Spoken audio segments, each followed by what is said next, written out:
Welcome back to Premium Barbers. My name is Eric the Barber, here with Miguel. What's up, fellas? Look, today, Miguel, I got the question of the week. Look, everybody's asking about it. I've heard it from clients, I've heard it from barbers, I've heard it from a lot of people in the industry. How do barbers keep track of how much they make?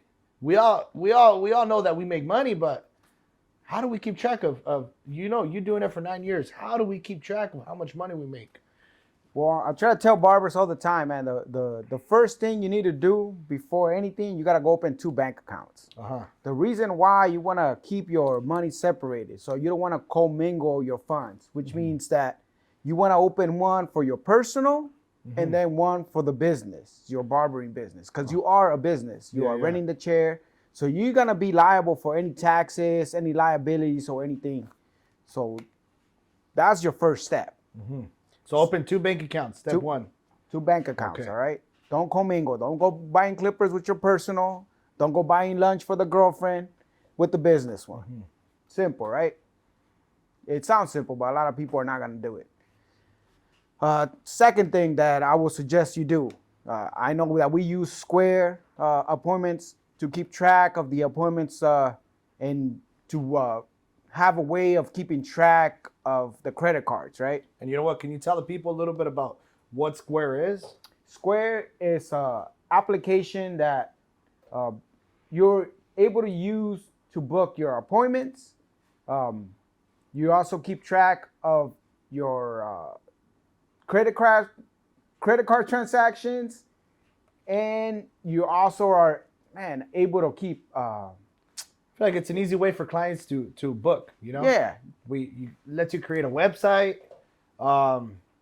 keep You track show of your menu, inventory. Inventory. I mean, yeah. I noticed that. You added your gels and pomades and all that good stuff that you're selling here at the shop onto the Square. And that's something that I'm seeing, that I'm liking, and that I want to implement eventually into my services. So Square is definitely something that we like to use here at Premium Barbers because it makes our lives easier. Yeah, We wake up in the morning and we know we have work. We're not right here. The old, I know it's there's still barbers out there, old school, with just they're booking and writing it down. But for us, it's made us a lot easier, to keep track of what we're doing. Yeah, there's no double booking, Yeah. happening by error. The system's not gonna allow that. But let's go back to your question: is how do I keep track of the money that I make? So that's one way of keeping track of the money that's going in. Yeah. Right. So everything has to go through Square. Whether people are paying you with credit cards, if they're paying you with cash, it has to go through Square. Yeah. It's really simple to do. But that's just for the money coming in. Now, for the expenses, I suggest you go and get QuickBooks. To me, that's easy to use. You're gonna be able to keep track of the money coming in and the money leaving, Yeah. and you're gonna somehow connect it to your bank account. And So you can link your actual bank account into QuickBooks. yeah, so it's called feeds that they're gonna show up in your QuickBooks from whatever transactions you made on the business account. Okay. So if Eric decides to go and get another Babyless trimmer down at Salon Centric, it's gonna be like boop right there. Like, And it'll tell you swipe right. Is it that app where you either swipe one way, swipe the other, if it's a personal or a... I don't really use the app. I'd rather go online on my actual PC. To me, it's a lot easier to work that one.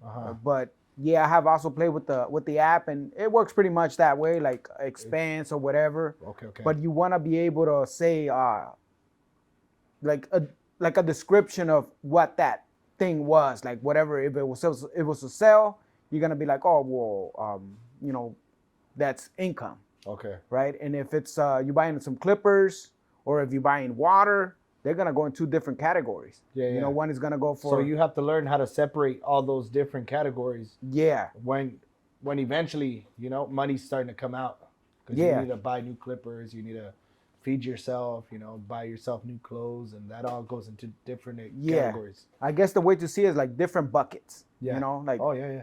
And that's gonna be something that QuickBooks is gonna basically walk you through at the beginning when you're setting up QuickBooks to Yeah, I guess they're like different accounts, different buckets, you know, so you'll get more familiar with it. If you have like an AT&T thing, you know, one is your cell phone, one is your internet, you're gonna have to separate those things. Even though QuickBooks wants to put it in the same spot, you're gonna have to learn how to be like, oh, this one's for the internet and this was for the phone, because they're gonna be two different write-offs. That Okay.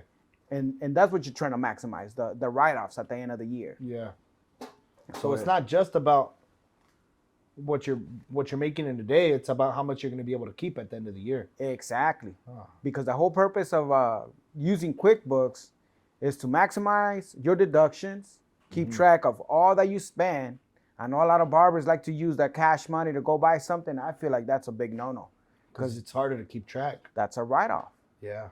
You know, you go buy clippers over at the swap meet where they don't take credit card and they take cash, and then, I don't know. You lose the receipt or something. Yeah, that's it. You lost, you know, $200-300 of write-offs, you know, and if you made that money, they're going to tax you for that money. Yeah. Regardless. So to me, the easiest is QuickBooks. It's really easy to learn how to use. There's a lot of YouTube videos where they'll teach you the basics if you don't know the basics. I started off with a notebook, but that gets tiring, gets old really fast. Yeah. Unless you're doing it every day, you know, a little spreadsheet or whatever. Some people work great with spreadsheet, but I can't do it. So it's about figuring a system that's going to work for you. Yeah, just like there's different systems out there. Try them all, you know, see what works for you specifically and run with it, you know. And it's something that as barbers are trying to create a career out of this is something that we have to, what works for you, you know. And that's one thing that QuickBook offers, you know. It makes it easy, it makes it, you know. Yeah, it's real easy. There's different ways, but that's definitely one option, you know. So with that being said, with Square, I know for me at least, when I use it, it'll give me a rundown on what I made that day. And I noticed you had mentioned this to me, is you go home and you still write down again on a piece of paper, right? And this is talking to QuickBooks over there. Sometimes there's glitches. You know, you just don't know. The same thing that is showing on your bank feeds might not be the same thing that your Square app is showing. So they don't link together. A couple of years back, I had a problem where, man, all my things duplicated. So it showed that I had all kinds of money, but the bank account was not showing nothing near what the money was showing in QuickBooks. Yeah. So it turns out that a lot of the things got duplicated in a little glitch. So I had to go back and actually erase that QuickBooks freaking one that I was using and start all over. Oh my because goodness. It just messed me up. Yeah. So because of that, I learned how to keep like a paper trail. So if anything happens, I have my paper to compare, you know. At least have a backup, you know. Yeah, so at the end of the year, I'm like, okay, so QuickBooks and the paper or the notebook kind of match, and that's what I was looking for. Should be okay. Yeah, that's perfect. Yeah, but you definitely, it's something that's gonna take a little bit of time for you to get used to. Some people like to do their QuickBooks every day or every week or every month. The further you do it, the harder it's gonna be for you to remember where the hell you spend that money. Yeah, you know. So the sooner the better, you know. Don't procrastinate when it comes to your taxes and your business expenses and you know, stay up to date with your stuff, you know, so later on you don't have a problem. Yeah, don't wait until the end of the year to prepare for taxes. Don't be that person, you know. Prepare for taxes at the beginning of the year or when you start your career. Yeah. When you start making money. You know, I can't stress this enough, that if you're gonna be making more than $50,000 a year, you need to become an S corporation. If you don't know what an S corporation is, do a Google search. It'll teach you what that is. It will save you a lot of money. And at the beginning of getting that S corporation, it's gonna be a lot of front costs that a lot of people shine away from. They're like, oh no, I don't want to pay for payroll. I don't want to pay for this. I don't want to pay for that. But in the long run, it's gonna pay for itself. It's gonna save you a lot of money. And that goes down with it's not just about how much you make, it's how much you keep at the end of the year. Exactly. You know? And that's what we want to do. We want to keep some money so we can invest it in other things or reinvest it in the business. Yeah. You know, because we want to get, you know, bigger than what we are right now.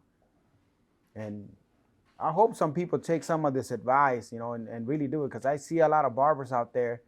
A good example was in the in the pandemic, Mm-hmm. you know, most barbers are independent contractors. Yeah. You know, so getting that unemployment, it was Very, hard for very them. difficult, you know. And a lot of barbers, you know, had to work through the pandemic to survive, you know. And I did, you did mention that you qualified with the S corp. You qualified for unemployment, Yeah. and that's something that, you know, I was surprised. I didn't know that that was even possible, you know. But you played your cards right. You did it the right way. So when something went wrong, you were able to, you know, Yeah, still survive and feed your family and stuff like that. yeah, not only was I able to say collect unemployment, I was also able to get those PPP loans that they were offering. Even though I didn't have a shop then, I was running a business, Yeah. and I continue to run a business the same way that I was running it when I was just a one-man crew. I'm running it the same way now that I actually have, you know, you team. working in the shop. Yeah. And with that being said, if you guys want a part 2 of this video, a little, you know, question of the week, a little segment, a new segment that we're looking at, you know, make sure you hit that like button, subscribe, ask us more questions you guys want to hear. And this is Premium Barbers here with Miguel. We'll see you in the next video. Peace.